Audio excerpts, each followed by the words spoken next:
tambalan ni Kim Chiu at Paolo Avellino, kilala bilang Kim Pao, ay muling naging usap-usapan sa social media, kung saan tinalakay ng mga netizens ang mga kontrobersyal na kaganapan na kinasasangkutan ng dalawa at ang media outfit ng ABS-CBN, ang Star Cinema.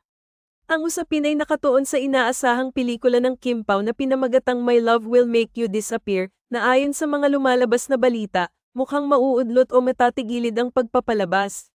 Ang balitang ito ay agad na naging paksa ng mga serye ng post sa social media na nagbigay ng mga hinala at spekulasyon tungkol sa dahilan ng pagkaantala ng pelikula.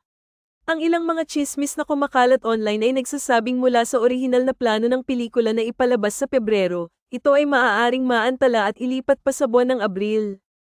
Ang hindi inaasahang pagkaurong ng release date ng pelikula ay nagbigay daan sa maraming tanong mula sa mga fans at taga-suporta ng Kim Pao. Kasama ng usaping ito, may mga netizens din na napansin na nag-unfollow sina Kim Chiu at Paolo Avellino sa opisyal na social media account ng Star Cinema. Ang hindi inaasahang hakbang ng dalawang aktor ay nagbigay ng hinala na maaaring may mga issue o hindi pagkakaunawaan sa pagitan nila at ng nasabing media outfit. Ayon sa ilang mga online users, isang malaking pahiwatig daw ito na may hidwaan o hindi pagkakasunduan na nangyayari sa kanilang relasyon sa Star Cinema, at posibleng ito ang dahilan ng pagkaantala ng kanilang pelikula. Habang ang mga haka-haka at spekulasyon ay patuloy na umiikot sa social media, hindi pa rin nagbibigay ng formal na pahayag si Kim Chiu o Paolo Avellino hinggil sa kanilang personal na relasyon o sa issue tungkol sa pelikula. Gayunpaman, ang mga aksyon nila, tulad ng pag-unfollow sa Star Cinema, ay nagbigay ng pagkakataon sa mga netizens na mag-isip at magtanong kung may nangyaring hindi pagkakasunduan sa pagitan nila at ng kanilang kasamahan sa industriya. Sa kabila ng mga kontrobersyal na balita, maraming fans ng Kim Pao ang nagsasabing maghihintay na lamang sila ng formal na pahayag mula sa mga aktor o sa Star Cinema upang malaman ang tunay na dahilan ng pagkaantala ng pelikula. Ang pelikulang My Love Will Make You Disappear ay isa sa mga pinaka-inaabangan ng kanilang mga tagahanga, kaya't ang anumang balita ukol dito ay agad na nagiging usap-usapan.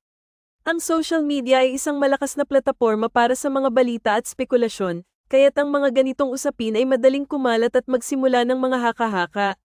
Gayunpaman, mahalaga ring maghintay ng opisyal na pahayag mula sa mga taong direktang kasangkot sa issue upang maiwasan ang maling impormasyon at mga hindi kinakailangang akusasyon.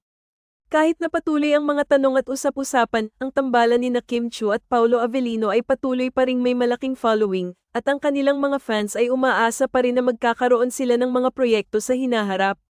Ang kanilang mga taga-suporta ay umaasang malalampasan nila ang mga pagsubok na ito at magpatuloy sa pagbibigay ng kasiyahan sa kanilang mga tagahanga. Sa ngayon, ang tanging kasiguruhan ay ang patuloy na pagkakaroon ng interes ng publiko sa kanilang relasyon at karera, at ang mga susunod na hakbang na gagawin ni Kim at Paolo ay tiyak na magiging malaking paksa ng diskusyon sa media at sa social media. Ano ang sa inyo sa balitang ito?